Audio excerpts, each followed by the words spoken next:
Bem-vindo, eu sou o Gus, seu guia, em um mundo acelerado, onde tudo é ruído.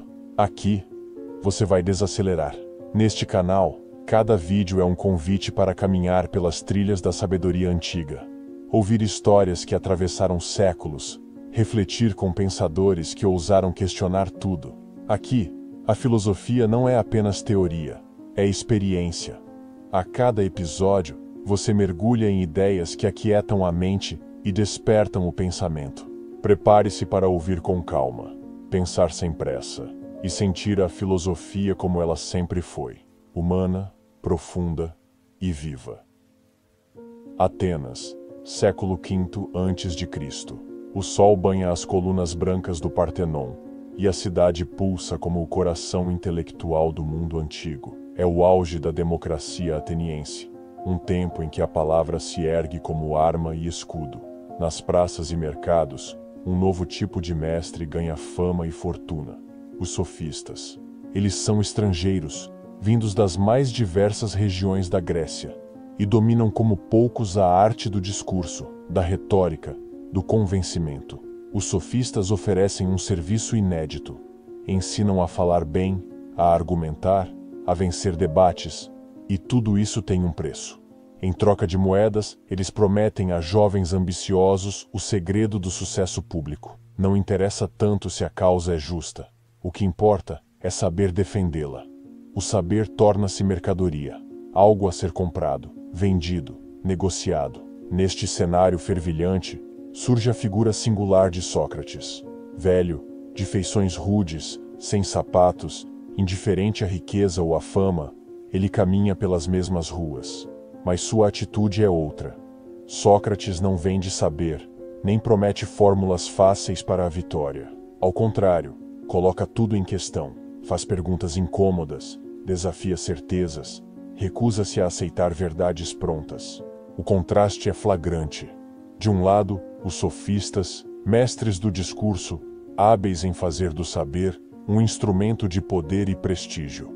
De outro, Sócrates, o filósofo questionador, que busca um conhecimento que não pode ser comprado nem vendido. E assim, no teatro da sabedoria, inicia-se uma batalha silenciosa, uma luta pelo sentido e pelo valor do saber. Curiosidade. Os sofistas, como Protágoras e Górgias, eram admirados por sua capacidade de tornar o argumento mais fraco mais forte. Um elogio para uns, uma acusação para outros. Em contraste, Sócrates orgulhava-se de sua ignorância, repetindo: "Só sei que nada sei." Neste início de jornada, paira uma pergunta inquietante: qual é o valor do saber quando ele serve ao poder e não à verdade? O palco está montado para um embate que ultrapassará séculos, inspirando debates até hoje. Para entender o embate entre Sócrates e os sofistas, é preciso primeiro conhecê-los. Afinal, quem eram esses homens que despertavam tanto fascínio quanto desconfiança? Os sofistas não eram uma escola filosófica unificada, mas sim um conjunto diverso de pensadores, professores e oradores itinerantes que compartilhavam um ponto em comum: a convicção de que o saber podia e devia ser ensinado. Para eles, o conhecimento era uma ferramenta de êxito social, uma habilidade prática. Ensinar a argumentar bem, a persuadir, a vencer no discurso era sua principal missão. Entre os mais conhecidos estava Protágoras de Abdera, famoso por afirmar: "O homem é a medida de todas as coisas."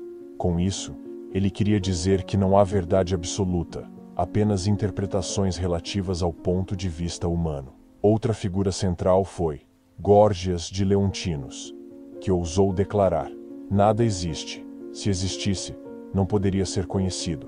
Se fosse conhecido, não poderia ser comunicado." Um mestre do niilismo retórico. Os sofistas chegaram a Atenas num momento delicado. A cidade vivia as tensões da democracia, e o domínio da palavra tornava-se essencial para qualquer cidadão que quisesse participar da vida política. Nesse contexto, os sofistas ofereciam exatamente o que a juventude desejava: a chave do prestígio e do poder, através da eloquência. Mas havia um preço, literalmente. Ao contrário dos antigos sábios, que transmitiam o conhecimento como um bem comum, os sofistas cobravam caro por suas lições. Tratavam o saber como um serviço, uma profissão. Isso escandalizava muitos, incluindo Sócrates. O saber, diziam eles, não precisava de compromisso com a verdade, mas com a eficácia. O que importava era convencer, não necessariamente estar certo. Por isso dominavam o uso da ambiguidade, da emoção, da manipulação sutil da linguagem. Mas será que isso é sabedoria? Ou apenas um jogo de aparências? Sócrates não demoraria a levantar essa questão e a transformá-la numa cruzada pessoal. Esse capítulo da história da filosofia nos convida a refletir sobre algo atual. Quando o conhecimento se torna um instrumento de sucesso individual, ele ainda está a serviço da sabedoria? Ou se transforma em uma performance vazia, moldada pelo interesse? Na Atenas antiga, essa dúvida começava a tomar forma, e um homem, de pés descalços e perguntas afiadas, estava disposto a desafiá-la. Enquanto os sofistas se apresentavam em praças abarrotadas, cobrando altas somas por suas lições refinadas, uma figura contrastante circulava pelas mesmas ruas de Atenas, sem toga vistosa, sem discurso ensaiado, sem pretensão de ensinar verdades prontas. Esse era Sócrates, o filósofo que virou sinônimo de questionamento radical. Sócrates não escrevia. Nada do que sabemos dele saiu de sua pena, mas dos relatos de seus discípulos, especialmente Platão e Xenofonte. Sua filosofia acontecia no corpo a corpo, no diálogo, no confronto direto com a opinião comum. Ele não oferecia respostas, fazia perguntas. Sua arma era a maiêutica, uma técnica de conduzir o interlocutor, por meio de indagações, a dar à luz suas próprias contradições. Não se tratava de retórica sedutora, mas de provocação intelectual. Sócrates não buscava o aplauso, buscava o desconforto que precede a clareza. Quando alguém dizia saber o que é a justiça, a coragem ou a virtude, ele se aproximava e, com sua humildade disfarçada, começava. O que é justiça, então? A partir daí, minava cada certeza, desmontava os discursos bem ensaiados, revelando o quanto sabíamos menos do que imaginávamos. Diferente dos sofistas, ele jamais cobrava por isso. Seu saber não estava à venda. Para ele, o verdadeiro conhecimento era uma busca contínua, e não um produto acabado. Uma jornada da alma, não uma técnica para impressionar audiências.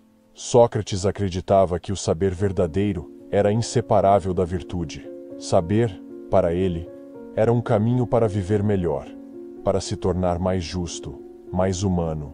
Por isso, rejeitava o uso do conhecimento como instrumento de poder ou manipulação. Essa postura fazia dele um enigma, admirado por muitos, incompreendido por tantos outros. Sócrates era amado por sua autenticidade e odiado por sua insistência em desmascarar as vaidades intelectuais, especialmente as dos sofistas. Diante de um discurso brilhante, mas vazio de verdade, Sócrates sorria com ironia e perguntava: "Mas você realmente sabe do que está falando?" E assim, num mundo cada vez mais encantado com a forma, ele insistia em lembrar o valor do conteúdo. Hoje, num tempo saturado de informações e aparências, sua presença continua a ecoar. Afinal, o que vale mais?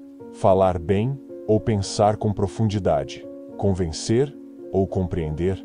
Sócrates, o filósofo das ruas, não se calaria enquanto essas perguntas não fossem levadas a sério. Na Atenas democrática do século V a.C., a palavra tinha poder, e não era um poder simbólico, era político, real, decisivo. Nos tribunais, nas assembleias e nos espaços públicos, o destino de cidadãos, leis e cidades era decidido pela habilidade de argumentar.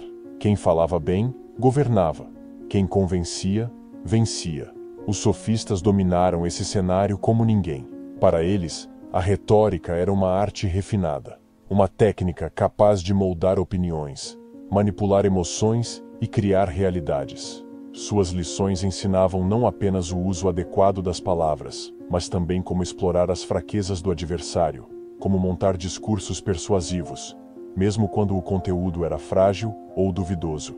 Era como se dissessem: não importa o que é verdadeiro, mas o que pode ser acreditado. O foco se deslocava do conteúdo para a forma, da busca da verdade para a eficácia do discurso. Foi contra esse uso da palavra que Sócrates se insurgiu. Ele não negava a importância do diálogo. Ao contrário, fazia dele seu instrumento principal. Mas acreditava que as palavras devem servir à verdade, não à vitória. O saber não é uma arma, dizia, mas um compromisso com o bem. Quando um jovem ateniense aprendia com os sofistas como vencer um debate, Sócrates perguntava: mas você aprendeu a ser justo? Quando alguém demonstrava sua eloquência, ele devolvia: mas você sabe o que está dizendo? Para ele, a retórica que despreza a verdade é perigosa. É a simulação do saber, e não o saber real. Essa crítica ainda ressoa com força nos dias de hoje. Vivemos cercados por discursos brilhantes, por oradores profissionais, por técnicas de convencimento. Em tempos de redes sociais e algoritmos, o que mais se premia é a viralização, a performance, a capacidade de vencer o debate, não de iluminar a questão. A crítica socrática nos convida a pensar: quantos dos discursos que nos comovem realmente buscam a verdade? Quantos apenas manipulam nossas emoções para servir interesses ocultos? Para Sócrates, o perigo dos sofistas não estava apenas em sua habilidade, mas em seu objetivo. Quando o saber se torna um meio de dominar, e não de compreender, ele se perverte. E a palavra, esse dom humano tão precioso, torna-se uma máscara. Entre o saber e o vencer, Sócrates escolheu o primeiro, e por isso, tornou-se um inimigo declarado dos que tratavam o conhecimento como mercadoria. Entre as frases mais célebres da filosofia, uma se destaca por sua humildade desconcertante: só sei que nada sei. Atribuída a Sócrates, essa máxima não era uma pose de modéstia. Era um princípio filosófico, um ponto de partida revolucionário. Num mundo dominado pelos que tudo afirmavam saber, juristas, poetas, oradores, sofistas, Sócrates erguia-se como uma voz que colocava tudo em dúvida, não para destruir, mas para purificar. Para ele, reconhecer a própria ignorância era a única maneira de iniciar a verdadeira busca pelo saber. Enquanto os sofistas ensinavam a falar com segurança sobre tudo, Sócrates ensinava a desconfiar de todas as certezas. Para os primeiros, o conhecimento era algo que se possuía e podia ser entregue, como um bem. Para Sócrates, o conhecimento era algo que se perseguia, sem nunca se apropriar plenamente. Seu método, a dialética, baseava-se em interrogar, examinar, provocar. Ele se dizia uma espécie de parteira das almas, ajudando os outros a dar à luz ideias que carregavam dentro de si, mas que ainda não compreendiam. Era um trabalho paciente, muitas vezes irritante, mas profundamente transformador. A ignorância socrática não é passividade, é atividade incessante. É a coragem de questionar mesmo o que parece óbvio. É a recusa a aceitar verdades impostas. É a sabedoria de admitir os limites da própria razão. E aqui surge uma crítica direta aos sofistas. Eles não admitiam sua ignorância, vendiam certezas. Produziam discursos acabados, sem fissuras, prontos para o uso imediato. Sócrates via nisso uma forma de arrogância, uma traição à verdadeira filosofia. Mais ainda, quando alguém diz saber sem saber, torna-se perigoso, pois quem acredita possuir a verdade se torna surdo ao diálogo, impermeável à dúvida, e muitas vezes disposto a impor suas ideias à força. A frase "só sei que nada sei" não é, portanto, um gesto de resignação, mas de resistência. É o começo da sabedoria, o desmonte da ilusão. É o convite a uma ética da humildade intelectual. E se aplicássemos isso ao nosso tempo? Quantas vezes confundimos informação com conhecimento? Quantas certezas defendemos sem reflexão? Quantos discursos nos seduzem pela forma, ignorando o conteúdo? A lição de Sócrates permanece atual. O verdadeiro saber começa com a admissão da ignorância. E essa, por mais paradoxal que pareça, é a maior de todas as virtudes.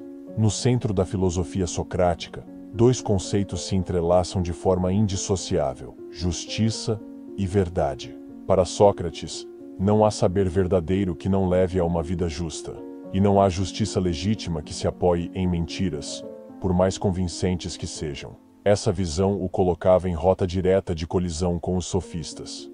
Para estes, a justiça era, muitas vezes, uma construção social, moldável conforme os interesses. Como dizia Protágoras, sobre cada assunto existem duas argumentações opostas. Ou seja, tudo pode ser relativizado, inclusive o justo e o injusto. Sócrates não podia aceitar isso. Para ele, existia um bem verdadeiro, um justo autêntico, ainda que difícil de ser compreendido. E era dever do filósofo buscá-lo com afinco, mesmo diante da incerteza ou da oposição. Essa diferença se manifestava especialmente no campo da política. Enquanto os sofistas treinavam jovens para vencer disputas nos tribunais e nas assembleias, Sócrates perguntava: "Você sabe o que é justiça?" Antes de agir, dizia ele, é preciso compreender o bem. Do contrário, estaremos apenas reproduzindo injustiças com palavras bonitas. Ele temia o que hoje chamaríamos de manipulação ideológica. Um discurso pode parecer justo, pode emocionar, pode convencer, mas ainda assim estar profundamente equivocado. O perigo está em que, se aceitamos esse tipo de saber sem crítica, damos poder à aparência em detrimento da essência. Atenas, nesse momento, era um campo fértil para esse embate. A democracia direta, baseada no poder do discurso, era vulnerável às persuasões rápidas, aos discursos fáceis. Sócrates via isso com preocupação, não por rejeitar a democracia, mas por desejar que ela se baseasse em cidadãos conscientes, que buscassem a verdade antes da vitória. E aqui está a raiz de sua luta. O saber deve servir à verdade, e a verdade deve orientar a justiça. Quando o saber se transforma num instrumento de persuasão a qualquer custo, ele traz sua missão mais profunda. Torna-se veneno, e não cura. Nos dias de hoje, ainda enfrentamos dilemas semelhantes. Quantos debates políticos são vencidos por quem fala melhor, e não por quem tem razão? Quantas injustiças são mascaradas por discursos bem elaborados? Sócrates nos ensina a resistir, a não aceitar o fácil, a desconfiar das verdades embaladas para consumo, porque no fundo, a justiça só é possível quando o saber é sincero, humilde e comprometido com o bem. Atenas, 399 a.C. Um julgamento abala os alicerces da cidade. O réu é um velho conhecido das praças públicas, das esquinas filosóficas, das conversas desconcertantes. Sócrates, acusado de corromper a juventude e de não reconhecer os deuses da cidade, ele é levado ao tribunal. Mas todos sabiam, inclusive ele, que o verdadeiro motivo estava além das palavras da acusação. Sócrates era incômodo, não por sua eloquência, mas por sua insistência em desmascarar o saber superficial, por sua crítica à retórica sem verdade, por seu combate constante à ilusão dos discursos que encantam mas não esclarecem. Os sofistas haviam plantado a ideia de que tudo era relativo. Sócrates ousava dizer que não, que há um bem a ser buscado, que há uma verdade, mesmo que difícil, que nos compromete. E isso, para uma cidade traumatizada por derrotas militares, conflitos internos e crises políticas, era perigoso. No tribunal, diante de um júri de 501 cidadãos, Sócrates não se defendeu como um réu comum. Não implorou, não chorou, não tentou seduzir com palavras melosas. Falou com a mesma franqueza de sempre. Disse que preferia obedecer à voz de sua consciência do que à vontade dos homens. E reafirmou seu compromisso com a filosofia. Uma vida sem exame não vale a pena ser vivida. Foi condenado à morte por uma pequena maioria. E sua resposta ecoa até hoje como um grito sereno de resistência. Talvez para vós seja a hora de morrer. Para mim, de viver. Mas quem de nós segue para um destino melhor? Ninguém sabe, exceto o Deus. O julgamento de Sócrates foi mais que um processo legal. Foi o embate simbólico entre duas visões de mundo. De um lado, o uso do saber como poder, como ferramenta de influência. De outro, o saber como busca, como ética, como exercício constante da consciência. Os sofistas venciam nos palcos da eloquência. Sócrates, porém, venceu no tempo. Sua morte não calou sua voz. Amplificou-a. Sua figura tornou-se símbolo da coragem filosófica, da integridade intelectual, da fidelidade à verdade. Hoje, sua história nos interpela. Quantos pensadores, jornalistas, cientistas ou educadores ainda enfrentam a perseguição por ousarem dizer o que incomoda? Quantos são silenciados por desafiar os discursos dominantes, mesmo que o façam em nome da verdade? Sócrates morreu, mas sua pergunta permanece viva. O que você está disposto a perder para não trair o saber? Sócrates morreu, mas sua voz não se perdeu no vento. Ela encontrou eco e eternidade nas mãos de seu mais célebre discípulo, Platão. Foi ele quem ergueu, com palavras, o monumento mais sólido à memória e à missão de seu mestre. E foi também ele quem transformou a luta contra o saber mercenário num sistema filosófico, profundo, rigoroso e duradouro. Platão não apenas registrou os diálogos socráticos, ele os reinterpretou, ampliou, deu-lhes corpo metafísico. Nasceu assim uma filosofia comprometida não apenas com a crítica, mas com a construção de um mundo ideal, o mundo das ideias, onde a verdade é pura, imutável e acessível apenas à razão. Mas o que isso tem a ver com os sofistas? Tudo. Platão viu neles o grande inimigo da filosofia. Para ele, os sofistas não apenas distorciam o saber, eles o traíam. Eram como sombras na caverna, projetando ilusões nas paredes e fazendo os homens acreditarem que aquilo era a realidade. Em obras como Górgias, Protágoras e especialmente A República, Platão constrói personagens que representam esses mestres da retórica. Ele os confronta com argumentos firmes, colocando Sócrates como modelo do verdadeiro filósofo, aquele que busca o bem e não o aplauso. No centro dessa crítica está a distinção entre doxa, opinião, e episteme, conhecimento verdadeiro. Os sofistas trabalham com a doxa, moldando opiniões conforme o público deseja ouvir. O filósofo, por outro lado, busca a episteme, o saber que não se curva ao desejo, mas se guia pela razão. Platão via a retórica como uma arte inferior, uma cozinha da alma que agradava os sentidos, mas não nutria o espírito. Contra isso, propunha a dialética, o caminho árduo da razão, que leva o pensamento da confusão ao esclarecimento, da aparência à essência. Ao fundar a academia, Platão realiza o que Sócrates nunca quis fazer: institucionaliza o saber filosófico, mas não o faz para enriquecer, faz para proteger, para criar um espaço onde o saber fosse livre, exigente e imune ao apelo fácil do mercado. Assim, o legado socrático sobreviveu, não como uma recordação sentimental, mas como uma tradição intelectual poderosa que atravessou os séculos, inspirou grandes pensadores e segue desafiando o mundo moderno. E no coração desse legado, uma escolha permanece. Você quer saber para vencer ou para compreender? O que acontece quando o saber tem um preço? Quando o conhecimento é tratado como um bem de consumo, sujeito às regras da oferta e da procura, à lógica do mercado, aos caprichos do cliente? Essa era, para Sócrates, a essência do problema dos sofistas: transformar o saber em mercadoria. Ao cobrarem por suas aulas, vendiam algo mais do que argumentos, vendiam status, vendiam prestígio, vendiam um instrumento para obter poder. Quem podia pagar, aprendia a vencer. Quem não podia, permanecia à margem. Para Sócrates, isso era uma distorção perigosa. O saber, dizia ele, deve ser acessível a todos, não porque seja barato, mas porque é sagrado.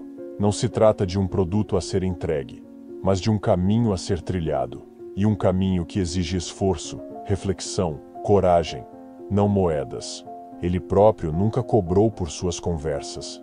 Vivia na pobreza, com simplicidade extrema, sustentado por amigos ou pequenos trabalhos, mas nunca colocou um valor em suas palavras, porque para ele, o valor da filosofia está em transformar o espírito, e isso não tem preço.